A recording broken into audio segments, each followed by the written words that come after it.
खुद से कोई भी राय कायम कर लेनी चाहिए, कभी नहीं करना चाहिए। और वहम तो कभी भी नहीं करना चाहिए, बस वो समय कभी नहीं पढ़ना चाहिए। फजलुर रहमान साहब वो ऑपोजिशन का 12वां खिलाड़ी है और अब उनका टीम से बाहर होने का वक्त हो गया। कुछ ने ऑपोजिशन से हाथ मिला लिया और इत्तेहादी भी अभी तक कोई फैसला नहीं कर पाए हैं। लेकिन इमरान खान साहब जो प्राइम मिनिस्टर हैं वो बड़े मुतमईन नजर आ रहे हैं।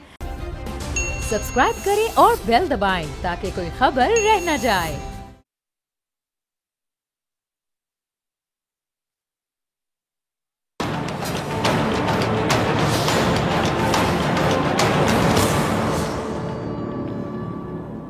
अस्सलाम वालेकुम नाज़रीन, मैं हूं डॉक्टर फ़िज़ा अकबर खान और मैं हूं पाकिस्तान और आप देख रहे हैं पाकिस्तान के सबसे बड़े न्यूज़ चैनल का नंबर 1 प्रोग्राम ऐसे नहीं चलेगा। एक बादशाह की हुकूमत में एक ऐसा नौकर था जिसको सब लोग मनहूस समझते थे, यहाँ तक कि बादशाह भी उसको अच्छा ख्याल नहीं करता था। ये नौकर जहाँ भी जाता लोग इससे हकारत की नज़र से देखते और कोई भी उससे बात करने को तैयार नहीं होता। अच्छा, एक दिन हुआ यूं कि बादशाह सुबह सवेरे जागा और उसने पानी मांगा। कई बार आवाज़ लगाई कोई मुझे पानी ला कर दो, लेकिन कोई भी पानी लेकर नहीं आया। अचानक से वही नौकर जिसको सब लोग मनहूस ख्याल करते थे अपने हाथ में पानी का ग्लास उठाकर बादशाह के कमरे में दाखिल हुआ। बादशाह ने उसको देखते ही कहा कि तुम क्यों पानी लेकर आए हो, और दिल में सोचने लगा कि आज सुबह ही इसका मैंने मुंह देख लिया, पता नहीं सारा दिन कैसे गुजरेगा। अच्छा, नौकर ने बादशाह से अर्ज़ की कि बादशाह सलामत, आप पानी मांग रहे थे और पास कोई नहीं था, मैं किसी काम से आया था, आपकी आवाज़ सुनी और पानी लेकर आ गया। बादशाह ने पानी पिया और उसे फ़ौरन वहाँ से वापस जाने का हुक्म दे दिया। अच्छा, अभी थोड़ा वक्त ही गुजरा था कि बादशाह के पेट में दर्द शुरू हो गया और दर्द आहिस्ता आहिस्ता ज़्यादा होता गया। बादशाह अपने दरबार में जाकर बैठ गया और सब वज़ीरों को तलब करके अपनी रियाया की रिपोर्ट तलब करने लगा और उनके मसाइल को सुनने लगा। इसी दौरान एक वज़ीर बोला कि बादशाह सलामत, बड़ी माजरत के साथ आपका शाही घोड़ा आज इस दुनिया में नहीं रहा।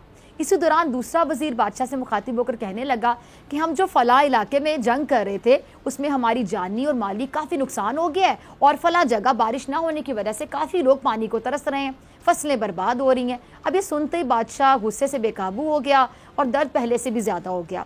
अच्छा, बादशाह ने जब ये बातें सुनी तो एक ही ख्याल बार बार उसके जहन में आ रहा था कि आज उठते ही मैंने उस मनहूस नौकर का मुंह देखा था जिसकी वजह से सारी खबरें सुनने को मिल रही हैं। अच्छा, बादशाह ने अपने दरबारियों को हुक्म दिया कि उस नौकर को हाजिर किया जाए। जब उसे लाया गया तो बादशाह ने कहा कि आज तुम्हारी वजह से मुझे ये सारी बुरी खबरें सुनने को मिली, लिहाजा तुम्हें सूली पर लटका दिया जाएगा, यानी तुम्हें सजाए मौत दे दी जाएगी। अच्छा, बादशाह को हुक्म सुनते ही हर तरफ सन्नाटा छा गया। नौकर बेचारा जिंदगी की भीख मांगने लगा और बादशाह से फरियाद करने लगा कि मेरा तो कोई कसूर नहीं है, बेचारा मिन्नतें कर रहा था, लेकिन बादशाह के हुक्म के आगे कौन बोलता। अब इतने में बादशाह का वो वजीर दरबार में दाखिल हुआ जिसको बादशाह बहुत प्यार करता था, उसकी हर बात मानता था, वो बड़ा लाडला वजीर था क्योंकि उसने हमेशा अपनी अकल की बुनियाद पर कह लें कि बादशाह को नुकसान से बचाया। अब यही वजह थी कि बादशाह उस पर अंधा एतमाद करता था। जब उस वजीर ने नौकर को रोते हुए देखा तो उसने नौकर से रोने की वजह पूछी तो नौकर ने सारी बात बता दी कि आज क्या क्या हुआ और जिस वजह से उसको सूली लगने की बात की गई। अच्छा जी, वजीर ने बादशाह को मुखातिब करते हुए कहा कि अगर ये मान लिया जाए कि इसका आपने मुंह देखा तो आपका इतना सारा नुकसान हो गया, तो इस तरह तो आप इससे भी बड़े मनहूस हुए, क्योंकि जब आपने इसका मुंह देखा तो इसने भी तो आपका मुंह देखा और इसको आपका मुंह देखने की ये सज़ा मिल रही है कि इसको अपनी जान से हाथ धोने पड़ रहे हैं। तो फिर इस हिसाब से अगर देखा जाए तो बादशाह सलामत, आप तो इससे भी बड़े मनहूस हुए। अच्छा, बादशाह वजीर की बातें सुनकर हैरान होकर रह गया और उसको अपनी गलती का एहसास हो गया। वजीर ने अपनी बात जारी रखते हुए मज़ीद तफसील से कहा कि बादशाह सलामत, जो आपको पेट का दर्द हुआ तो याद करें कि आपने रात को क्या खाया था। क्या ज़िंदगी में पहली बार आपको पेट का दर्द हुआ? अच्छा, फिर उसने कहा कि आप जो दर्द आपको हुआ तब आप किसका मुंह देखते थे जब आपको पहले कभी दर्द हुआ हो? आपका शाही घोड़ा काफ़ी अरसे से बीमार था, तो अब तो हकीम भी जवाब दे चुके थे, इसको वैसे भी मर ही जाना था।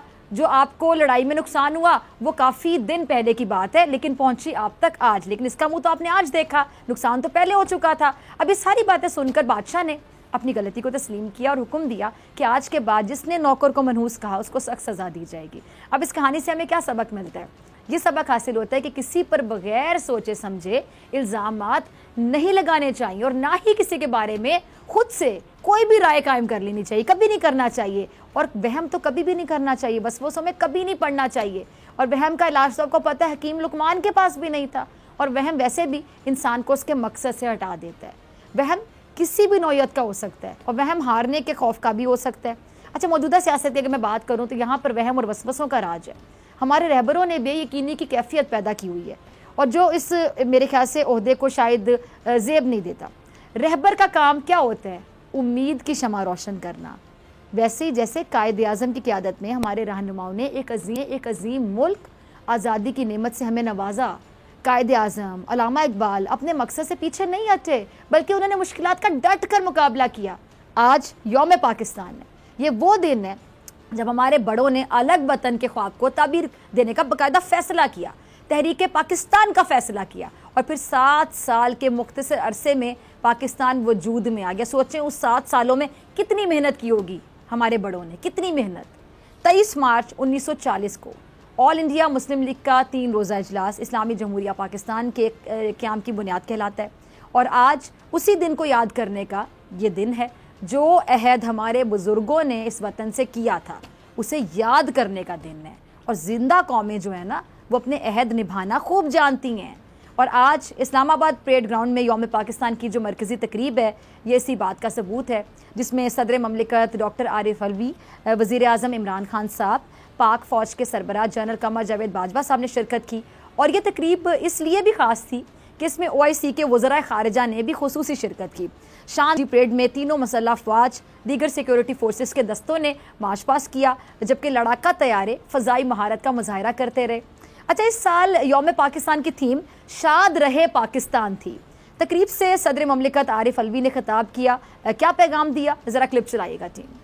सुना आपने आरिफ अलवी साहब को, कहते हैं कि जी पाकिस्तान अपनी सलामती खुद मुख्तारी पर कभी भी समझौता नहीं करेगा, किसी भी मुहिम जोई का फौरी और मुंह तोड़ जवाब दिया जाएगा, और हम वतन अजीज़ की आज़ादी और खुद मुख्तारी को हमेशा अजीज़ रखेंगे। अच्छा, आरिफ अलवी साहब ने किसी मुल्क का नाम लिए बगैर कहा कि हम एक ज़िम्मेदार एटमी क़ुव्वत हैं, तमाम ममालिक से अमन चाहते हैं, लेकिन मैं ये बात वाज़े करना चाहता हूँ, दुश्मन कान खोल कर सुन ले कि हम अपनी सलामती और खुद मुख्तारी पर कभी समझौता नहीं करेंगे, और किसी भी मुहिम जोई का फौरी और मुंह तोड़ जवाब दिया जाएगा। अच्छा, वैसे नाज़रीन, बैरूनी महाज हो या फिर अंदरूनी महाज हो, यहाँ पर हरीफ एक दूसरे को मुंह तोड़ जवाब देने की कोशिश करता है, और सियासी महाज पर तो आजकल आपको पता चल ही यही सब कुछ रहा है। आज वज़ीर आज़म ने सहाफ़ियों से मुलाकात की। अच्छा, इस मुलाकात में उन्होंने अपने हरीफों को मुंह तोड़ जवाब देने के अज़म का इजहार किया। अच्छा, उन्होंने क्या कहा वज़ीर आज़म साहब ने कि मुखालिफिन किसी गलत फहमी में ना रहें कि मैं तहरीक अदम एतमाद के खौफ से घर बैठ जाऊंगा, अपोजिशन का डट कर मुकाबला करूंगा, मुखालिफिन जो है इनके दबाव पर किसी सूरत इस्तीफ़ा नहीं दूंगा। वो कहते हैं, क्या मैं इन चोरों के दबाव पर इस्तीफ़ा दे दूं? क्या मैं लड़ाई से पहले मुखालिफिन से शिकस्त को कबूल करके हाथ खड़े कर दूं? मैं ऐसा हरगिज़ नहीं करूंगा। अच्छा, वज़ीर आज़म साहब ने जीत की उम्मीद जाहिर करते हुए कहा, बड़े वो कॉन्फिडेंट नज़र आए। उन्होंने कहा कि सियासी मुखालिफिन का मुकाबला करूंगा, तहरीक एतमाद जो है, अदम एतमाद वाला जो मैच है वो हम जीतेंगे। अब उनका ये भी कहना था कि जी साबिक वफाकी वज़ीर दाखिला चौधरी निसार अली खान से मेरी मुलाकात हुई है और उनसे मेरा 40 साल पुराना ताल्लुक़ है। अच्छा, वज़ीर आज़म साहब ने मुल्क की 2 बड़ी सियासी जमातों को शदीद तनकीद का निशाना बनाया और कहा कि जी मुस्लिम लीग नून और पीपल्स पार्टी की सियासत चोरी करना और एक दूसरे की चोरी को छुपाना है। अच्छा, वज़ीर आज़म साहब ने अपोजिशन इत्तेहाद और जमीयत उलमा इस्लाम के सरबराह मौलाना फजल रहमान साहब पर बड़ी तनकीद की। क्या कहा कि जी उन्होंने कहा कि वो सियासत के बारे में खिलाड़ी हैं। अच्छा नाज़रीन, इमरान खान साहब ने अपनी गुफ्तगू में बहुत अहम बातें की, लेकिन उन्होंने 2 अहम बातें की। पहली बात उन्होंने जो बड़ी अहम बात वो ये कि जी वो अदम एतमाद की तहरीक की वोटिंग से एक दिन पहले अपने तमाम जो पत्ते हैं वो जाहिर करेंगे, एक दिन पहले। और दूसरी अहम बात उन्होंने चौधरी निसार से अपनी मुलाकात के हवाले से की। अब जो सियासी पंडित है ना, वो ये कह रहे हैं कि जी वज़ीर आज़म 27 मार्च इस्लामाबाद के जलसे में बड़े बड़े धमाके करेंगे, बड़े बड़े राज अफशा करेंगे, ऑडियो वीडियो सबूत फराहम करेंगे, जिससे सियासत में बाकायदा होता है ना भूंचाल, एक वाकई भूंचाल आ जाएगा। अब 27 तारीख का जो जलसा है वो और ज़्यादा अहम हो गया है, क्योंकि देखें ना, जब आप बड़ी बड़ी बातें सुन रहे होते हैं, ऊपर से सरप्राइज़ की बातें सुन रहे होते हैं कि ये हो जाएगा, वो हो जाएगा, ऑडियो है, वीडियो है, तो क्यूरियोसिटी बढ़ती जा रही होती है। तो पूरी कौम की जो क्यूरियोसिटी है वो बढ़ती जा रही है, और कुछ लोगों के बारे में जिनके बारे में ज़ाहिर मैच है PTI का ऑपोजिशन के साथ, तो ऑपोजिशन की क्यूरियोसिटी भी बढ़ रही होगी, साथ साथ तबीयत भी ख़राब हो रही होगी कि ना जाने इमरान खान साहब ने कितनी तैयारी की और क्या दिखाने वाला, प्राइस क्या होगा। अच्छा, अब देखते हैं कि इसमें ऑपोजिशन पर जो उनकी क्यूरियोसिटी तो बढ़ रही होगी, तबीयत भी ख़राब हो रही होगी ऑपोजिशन वालों की, लेकिन अब उन पर वो कौन सी बिजली गिराते हैं तहरीक इंसाफ वाले, ये देखना होगा। 27 तारीख ज़्यादा दूर नहीं है। अच्छा, वैसे गवर्नर सिंध इमरान इस्माइल साहब ने भी वज़ीर आला सिंध के साथ खड़े होकर पीपल्स पार्टी और अपोजिशन में जो तंज की बिजलियाँ गिराई, मुराद अली शाह साहब ने भी इन्हें जवाब दिया। ये ज़रा क्लिप होगा इमरान इस्माइल साहब का और मुराद अली शाह साहब का, चला दीजिएगा। जी, तो देखा आपने, सुना आपने, गवर्नर सिंध इमरान इस्माइल साहब से सवाल पूछा गया कि सियासी कुव्वतें एक दूसरे से लड़ रही हैं, कहीं ऐसा ना हो कि निज़ाम खतरे में पड़ जाए, तो फिर इसका जिम्मेदार कौन होगा। इसमें इमरान इस्माइल साहब ने अपने साथ खड़े वज़ीर आला सिंध मुराद अली शाह साहब की तरफ इशारा करते हुए कहा कि ये जिम्मेदार होंगे, जिस पर पीपल्स पार्टी के रहनुमा समेत सब लोग इमरान इस्माइल की बात पर हंस पड़े। अच्छा, मुराद अली शाह साहब ने गवर्नर की बात का जवाब देते हुए कहा कि कोई जमहूरियत का नुकसान नहीं होगा। गवर्नर सिंध और मैंने आइन की हिफाजत का हलफ उठाया है और हम दोनों आइन की हिफाजत करेंगे। अच्छा, इमरान इस्माइल ने मजीद ये कहा कि मैं पूरे यकीन से कह सकता हूँ, पूरे यकीन से, कि हम अपनी मुद्दत पूरी करेंगे, अगला साल बहुत बेहतर होगा, जो फसल बोई है अब उसे काटने का वक्त है। इत्तेहादियों के एतराज़ात के हवाले से गवर्नर सिंध का कहना था कि आजकल ज़मीर के जागने और सोने का सीज़न आया हुआ है और ये ज़मीर सीज़न में ही जागते हैं। अच्छा, तहरीके अदम एतमाद आए तो ज़मीर जागना शुरू हो जाते हैं और ख़त्म हो जाए तो फिर वही ज़मीर सोना शुरू हो जाते हैं। अच्छा, पीटीआई की जानिब से पीपल्स पार्टी पर वोटों की खरीदारी के इल्ज़ामात से मुतालिक सवाल के जवाब में वज़ीर आला सिंध ने कहा कि अगर गवर्नर को कोई ऐसा इल्ज़ाम लगाना होगा तो वो मुझे बुलाकर बता सकते हैं, लेकिन मेरे ख्याल में उन्होंने ऐसा नहीं किया।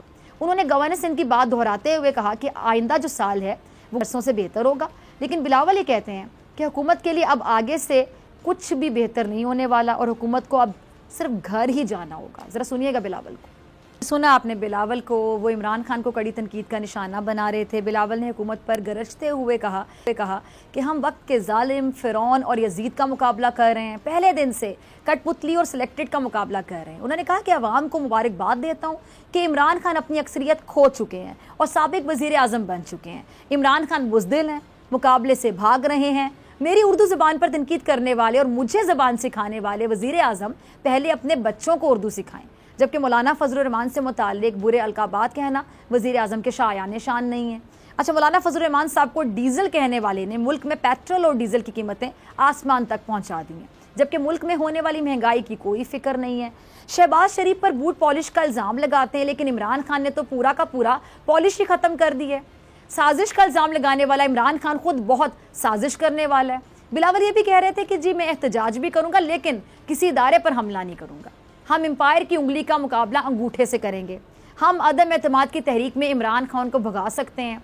अच्छा, जहाँ बिलावल को हुकूमत के लिए सब कुछ बुरा ही नजर आ, वैसे मुर्तज़ा वहाब को भी कुछ भी बेहतर नहीं लग रहा, बल्कि वो स्पीकर कौमी असम्बली की नीयत पर भी शक कर रहे हैं और एमकेएम पाकिस्तान पर भी दबे दबे लफ्ज़ों में कह लें कि हुकूमत का साथ देने पर तंज कर रहे हैं। ज़रा क्लिप चलाइएगा मुर्तज़ा का।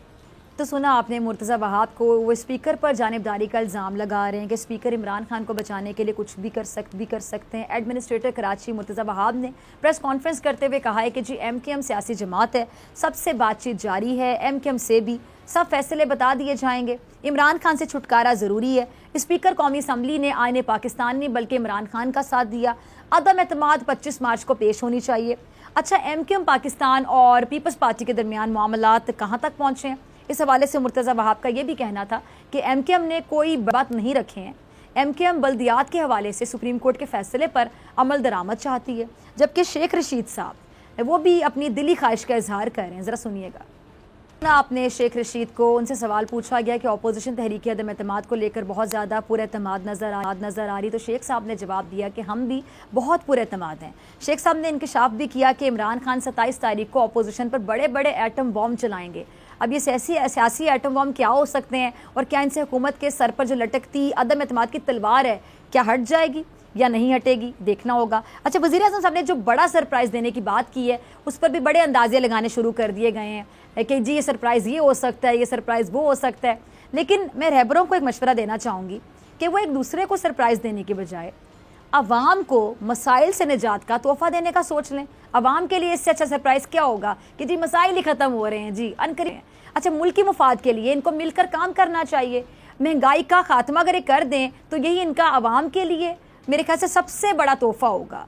और अगर रहबरों ने मुहाजराई ना छोड़ी तो फिर मुल्क का भी नुकसान होगा, अवामी मसाइल में भी इजाफा होगा, और अगर ऐसा हुआ तो फिर निज़ाम कैसे चलेगा?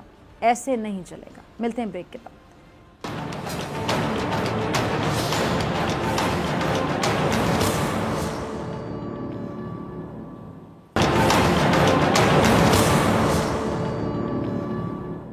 वेलकम बैक नाज़रीन। यौम पाकिस्तान पर मुत्तहिदा ने अपने एलामिया में कहा है कि तहरीक अदम एतमाद को कामयाब बनाकर ऐसा पाकिस्तान तश्कील देंगे जहां आइन की हुर्मत मुकद्दम हो, तमाम इदारे एक मुंतखब इंतजामिया और पार्लियामेंट के ताबे होंगे और अवाम को ये इख्तियार हासिल होगा कि वो अपने आज़ादाना हक़ राय दही के ज़रिए उन्हें मुंतखब और रुखसत कर सकें। जबकि दूसरी जानिब वज़ीर आज़म इमरान खान साहब ने सहाफ़ियों से बात करते हुए अपोजिशन को पैगाम दिया कि वो किसी सूरत इस्तीफ़ा नहीं देंगे। उनका कहना था कि क्या चोरों के दबाव पर इस्तीफ़ा दे दूँ, क्या लड़ाई से पहले हाथ खड़े कर दूं? बात करने के लिए मेरे साथ मौजूद हैं मौलाना राशिद महमूद सोमरो साहब, सीनियर रहनुमा JUI फे। मौलाना साहब बहुत शुक्रिया वक्त देने के लिए। मौलाना साहब, वज़ीर आज़म इमरान खान साहब ने कहा है कि अपोजिशन ने अपने तमाम पत्ते जाहिर कर दिए हैं और वो अपोजिशन को जल्द बहुत बड़ा सरप्राइज देने वाले हैं, तो आप लोग तैयार हैं सरप्राइज के लिए? बिल्कुल। सबसे पहले तो मैं आपका शुक्रिया अदा करता हूँ और दूसरी बात यह है कि हम बिल्कुल सिर्फ हम ही नहीं 22 करोड़ आवाम तैयार है खान साहब के सरप्राइज़ के लिए नहीं, खान साहब की बात पर यूटर्न के लिए, क्योंकि 1 करोड़ नौकरियों का खान साहब ने दावा किया, यूटर्न ले लिया, 50 लाख घरों की बात की, यूटर्न ले लिया, कर्जा नहीं लूँगा, यूटर्न ले लिया। आज तक खान साहब ने जो बातें की, शेख रशीद को चपड़ासी न रखूँ, यूटर्न ले लिया, काफ लीग चोर है उसको अपना इत्तेहादी बना लिया, उस पर यूटर्न ले लिया। तो खान साहब माशाल्लाह मशहूर हैं यूटर्न्स लेने में, तो आज भी कौम उनके सरप्राइज़ के लिए तैयार नहीं, उनके इस्तीफ़े के लिए तैयार है। और आप देखेंगे कि कल जब कराची से और कोयटा से कारवां रवाना होंगे और PDM की कारकुनान इस्लामाबाद पहुंचना शुरू होंगे तो खान साहब सरप्राइज़ ये देंगे कि इस्तीफ़ा दे देंगे और इस मुल्क की, इस कौम की जान छोड़ेंगे। चलिए मौलाना साहब आगे चलते हैं। वज़ीर आज़म साहब ने कहा है कि फजलुर रहमान साहब अपोजिशन का 12वां खिलाड़ी है और अब उनका टीम से बाहर होने का वक्त हो गया। ये बात तो उन्होंने जिस दिन वज़ीर आज़म बन रहे थे उस दिन भी कही थी कि मुट्ठी भर लोगों को हमने पार्लियामेंट से निकाल के फेंक दिया, फजलुर रहमान की सियासत ख़त्म कर दी। आज आपने देखा कि मौलाना फजलुर रहमान पार्लियामेंट से बाहर होते हुए भी पूरी अपोजिशन को लीड कर रहे हैं, अपोजिशन की सरबराही कर रहे हैं। पाकिस्तान के तारीख का सबसे बड़ा लॉन्ग मार्च एक भी मौलाना फजलुर रहमान ने किया, दूसरा कल से करने जा रहे हैं। 15 मिलियन मार्च आपके सामने हैं। इस वक्त मौलाना फजलुर रहमान की सियासत इस हद तक है कि वज़ीर आज़म जो अखलाकियात का दर्ज दे रहे हैं, बाप बनने का दर्ज दे रहे हैं, एक आलिम दीन, मुस्तनद आलिम दीन जिसकी जमात में 15 लाख से ज़ायद उलमा हैं, 5 से 8 लाख से ज़ायद मुफ्ती हैं, वो उलमा और मुफ्तियान का कायद है। उस आलिम के बारे में खान साहब के जिस तरह के अल्फाज, जिस तरह की ज़बान इस्तेमाल हुई है, तो इससे आप अंदाज़ा लगा सकते हैं कि वो सबसे ज़्यादा खाइफ फजलुर रहमान से हैं। उनकी ज़बान पर सिर्फ फजलुर रहमान जैसे नहीं, बच्चा सोता नहीं है तो माँ कहती है कि सो जाओ, भूत आ रहा है, जिन आ रहा है, तो खान साहब को नींद में भी फजलुर रहमान नज़र आते हैं। तो उनके दिल और दिमाग पर हावी फजलुर रहमान है। यही मौलाना फजलुर रहमान के कामयाबी की निशानी है। अच्छा मौलाना साहब, इतलात के मुताबिक मुस्लिम लीग नून ने महंगाई मार्च की जो तारीख है वो तब्दील कर दी है और वो अब फजलुर रहमान साहब से रब्ता भी करेंगे। आपके पास कोई इतलात है कि तारीख तब्दील करने की असल वजह क्या बनी? देखिए, बात लॉन्ग मार्च या महंगाई मार्च की तारीखों की नहीं है, बात यह है कि पूरे मुल्क से काफिलों ने चलना है। अब कुछ शहर ऐसे हैं जो इस्लामाबाद से 3 घंटे की ड्राइव पर हैं, कुछ शहर ऐसे हैं जो इस्लामाबाद से 30 घंटे की ड्राइव पर हैं, कुछ शहर ऐसे हैं जो इस्लामाबाद से 2 दिन की ड्राइव पर हैं। जैसे आप अगर बलूचिस्तान के कुछ इलाके ले लें, थर और उमरकोट ले लें, कराची ले लें, उन काफ़िलों को इस्लामाबाद तक पहुंचने में 2 दिन लगेंगे। लाहौर से अगर कोई काफ़िले निकलेंगे तो उनको 8 से 10 घंटे 15 घंटे लगेंगे। तो बात इस्लामाबाद में जमा होने की, इस्लामाबाद में जलसे की, लॉन्ग मार्च की अपनी जगह पर तय है। काफ़िले कब निकलेंगे, किस तरह निकलेंगे, हर पार्टी अपने अपने पॉइंट्स को सामने रखकर शेड्यूल जारी कर रही है। जैसे हम सिंध से जमीयत उलमा वाले कल निकल रहे हैं, कल सुबह 10 बजे हम कराची से रवाना होंगे, लेकिन मौलाना फजलुर रहमान साहब खुद 25 तारीख को शाम 4 बजे डेरा इस्माइल खान से निकलेंगे। तो इसका यह मतलब नहीं कि लॉन्ग मार्च कैंसिल हो गया, लॉन्ग मार्च का शेड्यूल तब्दील हो गया, खुदा न खास्ता हम इस्लामाबाद नहीं आ रहे। 25 तारीख रात देर तक पूरे मुल्क के काफिले इस्लामाबाद पहुंच जाएंगे।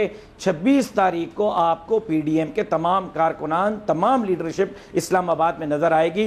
अच्छा मौलाना साहब फर्ज करें कि अगर तहरीक अदम एतमाद नाकाम हो जाती है तो फिर PDM ये इल्ज़ाम तो नहीं शुरू कर दे कि जी जो एम्पायर है वो न्यूट्रल नहीं थे, यानी इस्टेब्लिशमेंट पे दोबारा इल्ज़ाम ना लगाने लग जाए अपोजिशन? देखें, पीडीएम के इल्ज़ामात आपके सामने हैं। पीडीएम ने जो सियासत की है, रोड पे खड़े होकर की है, बड़ी महज़्ज़ब अंदाज में की है। हमने कभी जलाओ की, घेराव की, आग लगाने की बातें नहीं की, कम्मी निकम्मी की बातें नहीं की, नालायक की बातें नहीं की। हमने एसपी को गले से घसीट कर लहू लुहान नहीं किया। पीटीवी पर, पार्लियामेंट हाउस पर, सिंध हाउस पर अपोजिशन के लोगों ने हमले नहीं किए। हमने अपने अपोजिशन के अरकान को ये नहीं कहा कि अगर आप हमें छोड़ देंगे तो आपके बच्चों को स्कूल में ताने मिलेंगे, आपके शादियों में कोई नहीं आएगा, आपके बच्चों से कोई रिश्ता नहीं करेगा। फिर हमने ये मैं इस तरह की बात कहते हुए मुझे शर्म आ रही है कि जिस तरह शहबाज गिल ने उनको अलकाबात दिए और खान साहब ने कहा कि मैं आपका बाप हूँ। शहबाज गिल कहता है कि ये इस तरह के लोग हैं, खान साहब कहते हैं कि मैं इस तरह के लोगों का बाप हूँ। तो ये हमारी रिवायात नहीं है। हम आइन, जमहूरियत, पार्लियामान के रिवायात पर यकीन रखते हैं और पार्लिमानी जद्दोजहद हम जारी रखे हुए हैं। 25 जुलाई 2018 से अब तक हम रोड पर हैं, अवाम के अंदर हैं, कानूनी जंग लड़ रहे हैं, अब भी लड़ रहे हैं। अदम एतमाद की कामयाबी की सूरत में भी लड़ेंगे, नाकामी की सूरत में भी लड़ेंगे। हमने अपने कारकुनों को जब आज़ादी मार्च लेकर गए, लाहौर में आपने देखा कि मेट्रो स्टेशन पर जलसा हो रहा था और कारकुनान मेट्रो रोड पर खड़े हुए थे और मेट्रो चल रही थी। हमने तो सिविल नाफरमानी की बातें नहीं की। तो ये एक जमहूरी हुस्न है। पार्लियामेंट के अंदर अदम एतमाद आ गई है। कामयाब होने के चांसेस ज़्यादा इसलिए नज़र आ रहे हैं कि ख़ुद आप अपने चैनल्स पे मुनहरिफ अराकीन के जो है वो इंटरव्यूज़ चला रहे हैं, अपोजिशन के जमातों के कायदीन की बातें आप ख़ुद सुन रहे हैं। खान साहब तो अपने इत्तहादियों की बैसाखी पे खड़े हुए थे, अब इत्तहादी क्या कह रहे हैं। तो ये तमाम चीज़ें बता रही हैं कि खान साहब के घर जाने का वक्त हुआ चाहता है। अब सब समझ गए हैं जैसे कि आप कह रहे हैं कि खान साहब के घर जाने का वक्त हुआ जाता है, तो मुझे बताइएगा मौलाना साहब, वक्त फिर करीब है, तो फिर आप लोग बड़े कॉन्फिडेंट नजर आ रहे हैं कि खान साहब को घर भेज के अब दम लेंगे। तो आप लोगों ने फिर क्या सोचा है? तहरीक अदम एतमाद की कामयाबी के बाद नए वज़ीर आज़म का इंतखाब करेंगे या नए इलेक्शन करवाने के लिए बुरी हुकूमत का मुतालिबा? देखें, कुछ कानूनी इस्लाहात और इंतखाबी इस्लाहात के लिए इसी असम्बली को कंटिन्यू रखने पर अपोजिशन के जमातों का इत्तफाक हुआ है और जैसे ही चंद इंतखाबी इस्लाहात वगैरह की चीज़ें मुकम्मल हो जाएंगी तो उसके बाद फिर नए इंतखाबात की तरफ जाने का अपोजिशन फ़ैसला करेगी। और ये तमाम चीज़ें जो है वो मुत्तहिदा अपोजिशन जो इस वक्त है और 28 तारीख को वो इंशाअल्लाह साहिब इक़्तिदार होगी तो वो मिल बैठ कर आपस में फ़ैसला करेंगे कि क्या करना है। ठीक है जी। मौलाना राशिद महमूद सोमरो साहब, बहुत शुक्रिया आपके वक्त के लिए। नाज़रीन, आपसे मुलाकात के बाद और ब्रेक के बाद मेरे साथ मौजूद होंगे एंकर पर्सन और तजियाकार इमरान रियाज खान।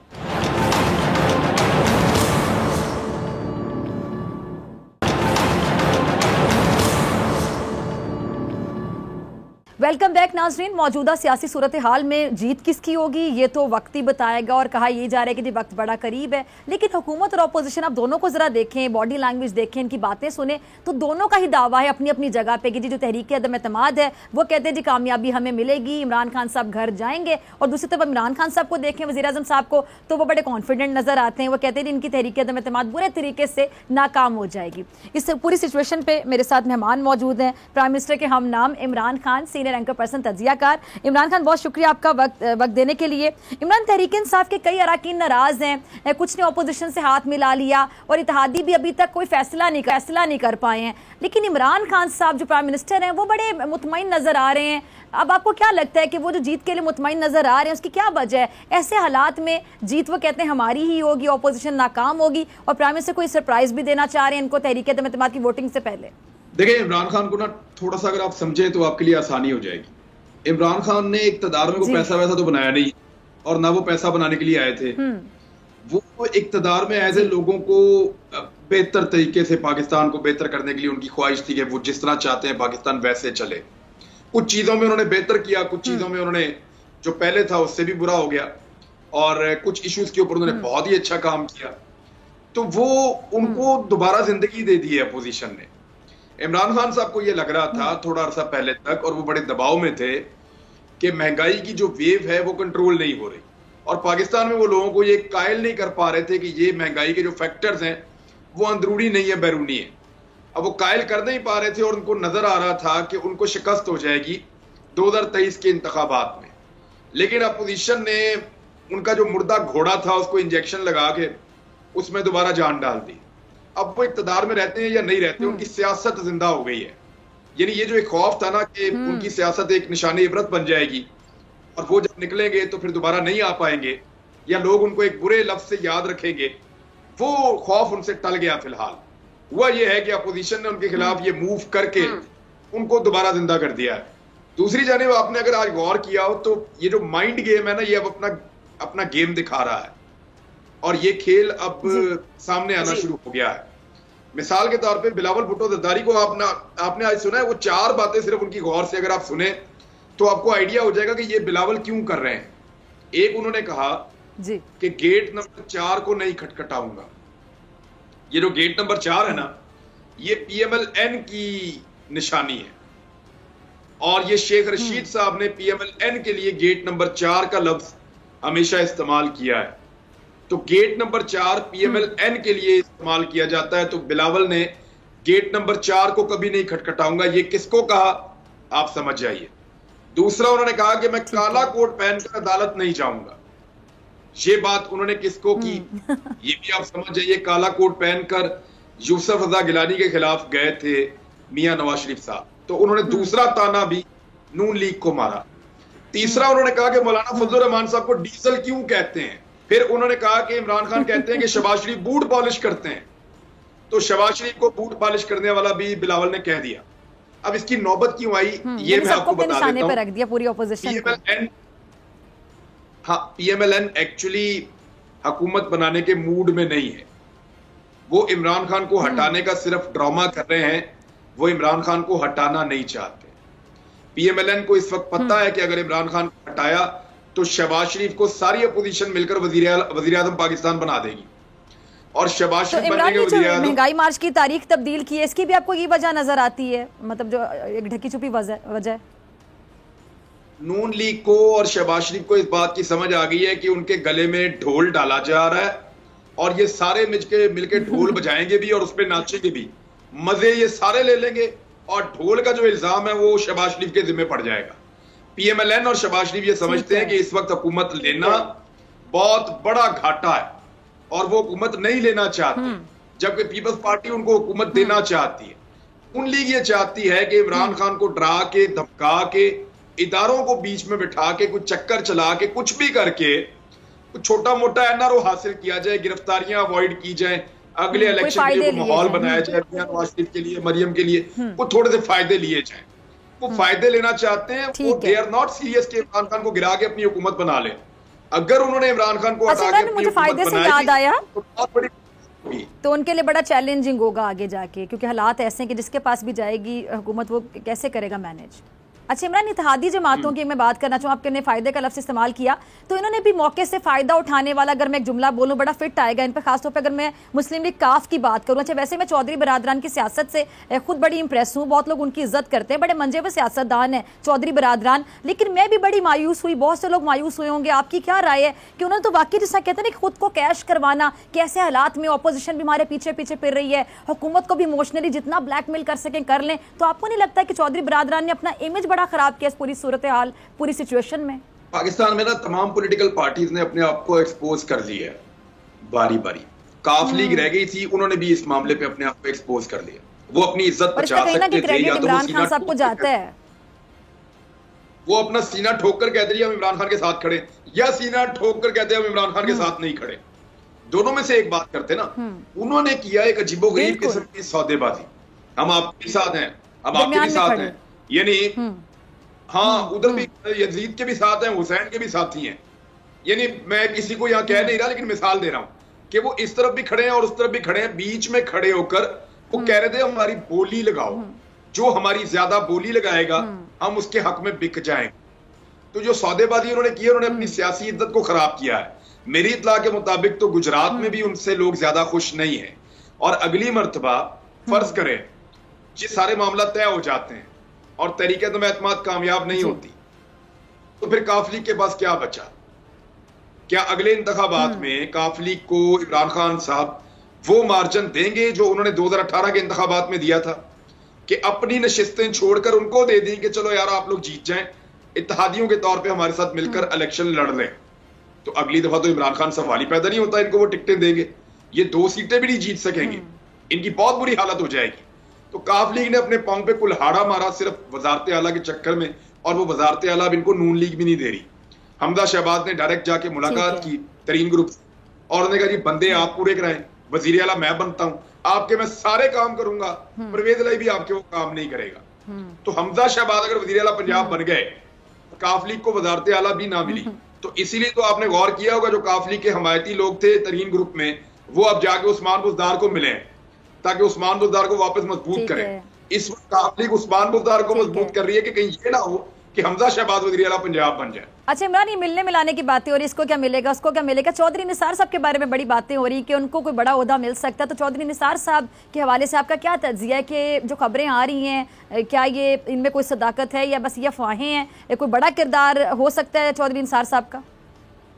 नहीं, चौधरी निसार साहब का कोई किरदार नहीं। जब उनको किरदार अदा करना था उस वक्त वो डरे हुए थे, वो बड़े मोहतात थे, वो ये सोचते थे करूं ना करूं, कोई क्या सोचेगा, वो ये करेगा, वो ये कह देगा, मेरा ताल्लुक है। वो इन चीजों के चक्कर के अंदर उन्होंने अपना टाइम ज़ाया कर दिया। अब मुझे नहीं लगता कोई 8-10 बंदे भी होंगे चौधरी निसार के साथ एमपीए या एमएनए। उन्होंने आजाद लड़के अपनी नशिस्त बड़ी मुश्किल से एक जीती है सूबाई असेंबली की, कोई चक्कर नहीं है। Chaudhry Nisar Ali Khan is nowhere. ये सिर्फ कहानी है और लोगों को सुनाने के लिए और कुछ भी। अच्छा, जो खान साहब ये सरप्राइज की बात करें जी, अदम एतमाद से पहले मैं सरप्राइज दूंगा, जलसे वाले दिन भी सुना है कि बड़ी वीडियोस तैयार की जा रही हैं, जो वीडियोस हैं जो दिखाई जाएंगी, और ऑपोजिशन बड़ी इस बात को लेके अंदर खाते परेशान भी कि क्या क्या दिखाया जाएगा। तो आपके पास कोई खबर है कि ये सरप्राइज किस हद तक सरप्राइज हो सकता है ऑपोजिशन के लिए, और ये वाकई जो वीडियोज हैं ये दिखाई जाएंगी? देखिए, ऑडियो वीडियोस तो हैं पाकिस्तान तहरीक इंसाफ के पास, और वो वक्तन फवक्तन आपने सुना है वो आती भी रहती हैं। पिछले दिनों आसिफ अली जरदारी साहब को भी मरियम नवाज साहबा ने गाली निकाली, वो भी आपने ऑडियो सुनी होगी। तो वक्तन फवक्तन आती रहती हैं, उनके पास ऑडियोज का भंडार है और कुछ वीडियोस भी मुबैना तौर पे हैं। अब देखना यह है कि इमरान खान साहब की असेसमेंट क्या है कि वो राइट टाइम है 27 तारीख को उनको लाने का, या फिर इंतखाबात में लेकर आए, उनको अभी होल्ड करें, किस टाइम पे लाएं, ये डिसीजन उनका है। लेकिन 27 तारीख को मॉब पे डिसाइड करता है कितनी बड़ी तादाद में वो लोगों को इकट्ठा कर पाते हैं, ये एक बड़ा सवाल है। मेरी इंफॉर्मेशन के मुताबिक, यानी जितने लोगों को मैं जानता हूं पीटीआई में, जो लोग इमरान खान के साथ कमिटेड हैं, वो खैबर पख्तूनख्वा से, अटक से मेजर ताहिर सादिक, और इसके अलावा जेलम से ये फौज चौधरी एंड ग्रुप, इसी तरह चकवाल से, और जितना ये सॉल्ट रेंज का इलाका है, यहाँ से बहुत बड़ी तादाद में लोग इस्लामाबाद की तरफ मूव करने का प्लान कर रहे हैं।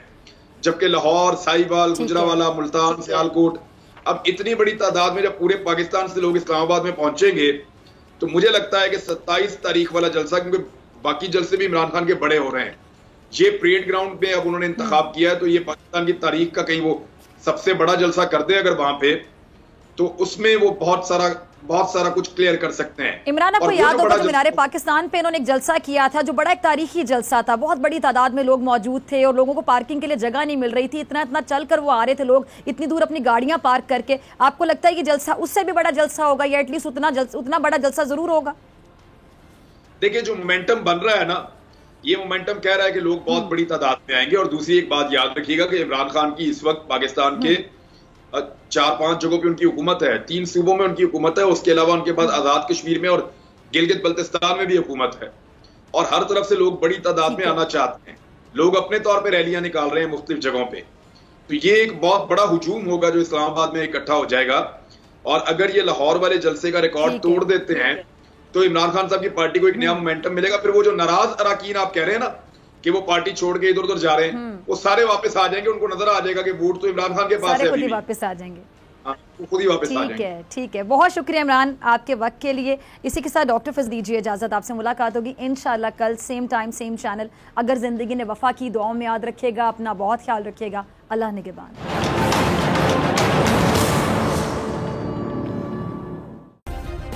सब्सक्राइब करें और बेल दबाएं ताकि कोई खबर रह न जाए।